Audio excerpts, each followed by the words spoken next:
Hello বন্ধুরা, আবার চলে এসেছি একটা রেসিপি ভিডিও নিয়ে। সামনে তো পয়লা বৈশাখ, আর আমাদের বাঙালিদের জন্য কিন্তু পয়লা বৈশাখটা খুবই একটা বড় উৎসব। তো তার জন্য তো স্পেশাল কিছু বানিয়ে খেতেই হয়। তার জন্য কিন্তু আমি ডাব চিংড়ির রেসিপিটা নিয়ে চলে এসেছি। হ্যাঁ জানি থাম্বনেল দেখেই তোমরা বুঝে গেছো যে কী রেসিপি।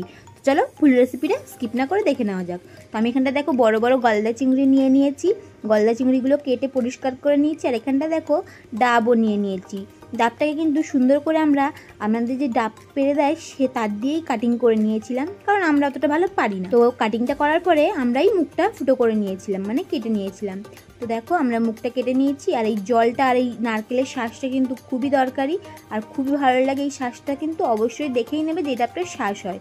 তো চলো এবার একটা পেস্ট তৈরি করে নেওয়া যাক। পরিমাণ মতো পেঁয়াজ, কাঁচা লঙ্কা, আদা, কয়েকটা গোলমরিচ, সর্ষে, কালো সর্ষে এবং সাদা সর্ষে, সামান্য পোস্ত, কিছুটা কোরানো নারকেল এবং যে লেওয়া নারকেলটা ডাব থেকে বার করেছিলাম সেই নারকেলটা সবটাই দিয়ে দিয়েছি। দিয়ে এবার চলো একটা স্মুথ ফাইন ব্যাটার তৈরি করে নেওয়া যাক। তো আমি সামান্য জল দিয়ে একটা পেস্ট তৈরি করে নিয়েছি। আর দেখো সব কিছু খুব ভালো মতো একদম পেস্ট হয়ে গিয়েছে। তো এইটাই কিন্তু মেন আমাদের ইনগ্রিডিয়েন্ট আমাদের ডাব চিংড়ির জন্যে। তো এবার চিংড়ি মাছগুলোকে দেখো আমি খোসাগুলো একটু ছাড়িয়ে নিচ্ছি। এবারে চিংড়ি মাছগুলোকে মশলার সাথে একটু মাখিয়ে নেব। প্রথমেই আমরা সামান্য নুন, হলুদ এবং লঙ্কা গুঁড়ো দিয়ে চিংড়ি মাছগুলোকে খুব ভালো করে মাখিয়ে নেব। তারপরে যে ব্যাটারটা আমরা তৈরি করে রেখেছি সেই ব্যাটারটার সাথেও কিন্তু আমরা এই সব কিছুকে খুব ভালো করে ম্যারিনেট করব।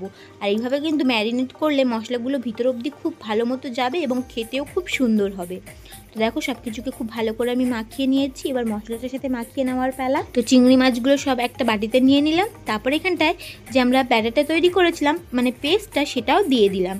আর হ্যাঁ, আপনারা কিন্তু আপনাদের পরিমাণ মতোই সব কিছু নিয়ে নেবেন। আমি তো আমার যেরকম চিংড়ি সেই পরিমাণে নিয়েছি, আপনারাও সেই পরিমাণে নিয়ে নেবেন।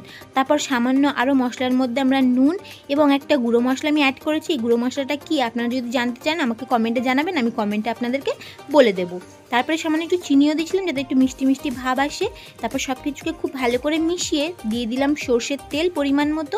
দিয়ে আমি কিন্তু 15 মিনিট রেখে দিয়েছিলাম এটা মশলার সাথে ম্যারিনেট করে। তারপরে ডাবের মধ্যে একে একে চিংড়িগুলো এবং মশলাটা ভালো করে দিয়ে দেব। দেওয়ার পরে আমরা আগে থেকেই মাখিয়ে রাখছিলাম আটা, তো সেইটা দিয়ে এই ডাবের মুখটাকে খুব সুন্দর করে আমরা সেট করে দেব। তো মশলা দিয়ে দেখো পুরো একদম ফুল করে দিয়েছি। দিয়ে এবারে মেখে রাখা আটা দিয়ে ডাবের মুখটাকে খুব ভালো করে বন্ধ করে দিচ্ছি। এবারে কিন্তু এটা গ্যাসে চাপিয়ে কুক করে নিতে হবে। এই মুখটা বন্ধ করাতে আমাদের কিন্তু খুব তাড়াতাড়ি কুক হয়ে যাবে এবং একটা সুন্দর ফ্লেভার আসবে ডাবের।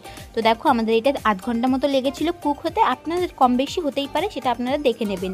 তো দেখো কতটা সুন্দর হয়েছে ডাব চিংড়িটা আমাদের, আর খেতে কিন্তু দারুণ হয়েছিল, সত্যি কথাই বলছি।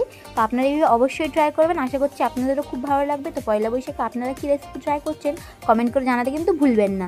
আর এই রেসিপিটা কেমন লাগলো অবশ্যই কমেন্ট করে জানাবেন। ভিডিওটা ভালো লাগলে লাইক করবেন এবং শেয়ার করে দেবেন। পয়লা বৈশাখের আরও নতুন নতুন ভিডিও আসছে, তো তার জন্য চ্যানেলকে অবশ্যই সাবস্ক্রাইব করে নিতে হবে। আর এরকম লাল লাল ঘিলুয়ালা ডাব চিংড়ি বা চিংড়ির যে কোনো রেসিপি খেতে কিন্তু খুবই দারুণ লাগে। আপনারা অবশ্যই ট্রাই করবেন। আজকের জন্য এইটুকুই, আবার দেখাবেন নেক্সট ভিডিওতে। বাই।